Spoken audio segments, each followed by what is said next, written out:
YouTube, Facebook, WhatsApp, Twitter పేరేదైనా ఇప్పుడు social media లేకపోతే రోజువారీ జీవితాన్ని కూడా ఊహించలేకపోతున్నారు యువత. నెట్లో కనిపించేవన్నీ గుడ్డిగా నమ్మేసేవారే ఎక్కువ మంది ఉన్నారు. సోషల్ మీడియాలో వీడియోలను చూసి ఆనందించేవారు కొందరైతే వాటిని మక్కి అనుసరించి ప్రాణాల మీదకు తెచ్చుకుంటున్నారు మరికొందరు.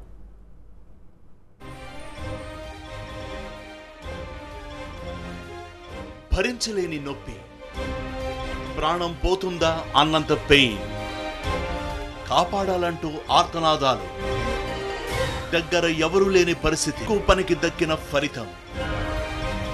సంచలనం కోసం ఆ యువతి ఆరాటపడింది. నలుగురిలో గొప్ప అనిపించుకోవడానికి కొత్తగా ప్రయత్నించింది. యూట్యూబ్ వీడియోను గుడ్డిగా అనుసరించింది. 9 నెలల బిడ్డను మోసిన తర్వాత పసికందును చూసుకోవాలన్న ఆరాటల్లో కామన్ సెన్స్ కోల్పోయింది. సొంతంగా డెలివరీకి ప్రయత్నించింది. యూట్యూబ్లో వీడియోను చూస్తూ తనకు తానే కాన్పు చేసుకోవడానికి ప్రయత్నించింది. దీంతో డెలివరీ కష్టతరంగా మారింది.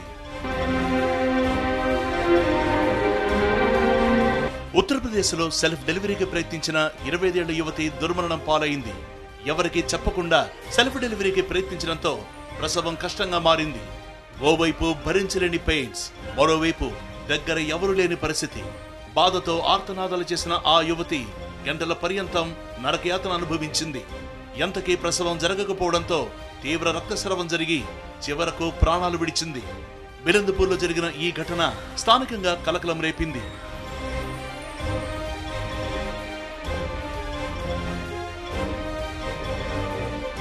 అడుగడుగున ఆసుపత్రులు, ఆధునిక వైద్యం, కానీ ఉన్నత విద్యావంతులు, ఆధునిక విజ్ఞానంపై అవగాహన ఉన్న యువత కూడా మూర్ఖంగా ప్రవర్తిస్తున్నారు.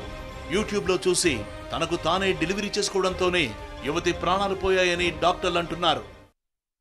ఇంకా డేంజరస్ థింగ్స్ ఏమంటే కొన్ని ప్రొసీజర్స్ కూడా, అంటే ఇప్పుడు డెలివరీ చేసుకోవటం అది చూసి, లేకుంటే ఇంకేమన్నా ఇంజెక్షన్స్ ఇచ్చేసుకోవటం, వాళ్ళ ఫ్లూయిడ్స్ పెట్టుకోవడం, అట్లాంటివన్నీ కొన్ని ఇంకా డేంజరస్ థింగ్స్ అన్నమాట. సో ఎందుకు చేస్తున్నారు ఇది అని చెప్తే ఒక రీజన్ ఏముండొచ్చు అంటే ప్రాబబ్లీ వాళ్ళు ఆ ప్రెగ్నెన్సీని కన్సీల్ చేయాలనుకోవడం, అంటే 10 మందికి తెలియకూడదు, ఏదైనా వేరే కారణం చేత వచ్చింది, అన్వాంటెడ్ ప్రెగ్నెన్సీ వచ్చింది, దాన్ని కన్సీల్ చేసుకుందాము, ఎవరి దగ్గర పోతే అందరికి తెలుస్తుందేమన్న భయంతో వాళ్ళు సెల్ఫ్ ప్రొసీజర్స్కి పోవడం జరుగుతూ ఉండొచ్చు. ఇంకా అక్కడక్కడ కొంతమంది దీని గురించి వాళ్ళు ఓన్గా ఏదో ట్రై చేసుకోవడం, ట్యాబ్లెట్స్ ప్రొసీజర్స్ చేసుకోవడం ఒకటి ఉండొచ్చు.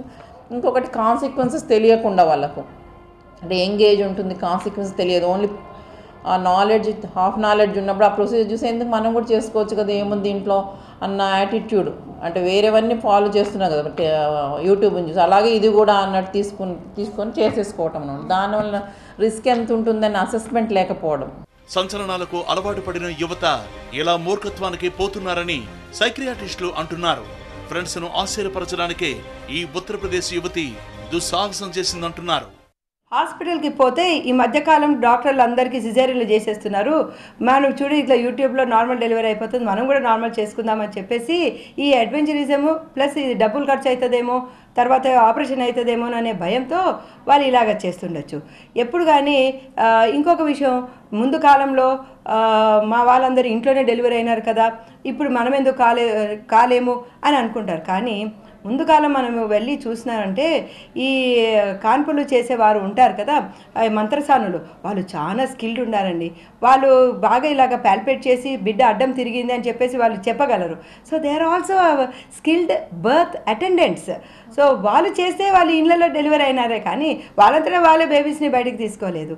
సో ఇలాంటివన్నీ గుర్తుపెట్టుకోవాలండి. ఇలాగా మనము చేస్తే చాలా డేంజర్ అయ్యే అవకాశం ఉంది. సో ఇలాంటి పనులు అసలు చేయకూడదండి. గతంలో తమిళనాడులో కూడా ఇలాంటి ఘటన జరిగింది. యూట్యూబ్ వీడియో చూస్తూ భార్యకు డెలివరీ చేయాలని ప్రయత్నించాడు ఓ భర్త. ఏడాది క్రితం జరిగిన ఈ ఘటనలో తల్లి, బిడ్డ మృతి చెందారు. కాన్పు చేసిన భర్తను కటకటాల వెనక్కు పంపించారు పోలీసులు. అదే విషాదం ఇప్పుడు ఉత్తరప్రదేశ్లో చోటు చేసుకుంది. అవగాహన లోపమో లేదా అన్ని మాకు తెలుసులే అనే మూర్ఖత్వమో ఏదైతేనే నిండు ప్రాణాలు గాల్లో కలిశాయి. ఇలా అతి తెలివికి పోయి మృత్యువును కౌగిలించుకోవద్దని వైద్యులు హెచ్చరిస్తున్నారు.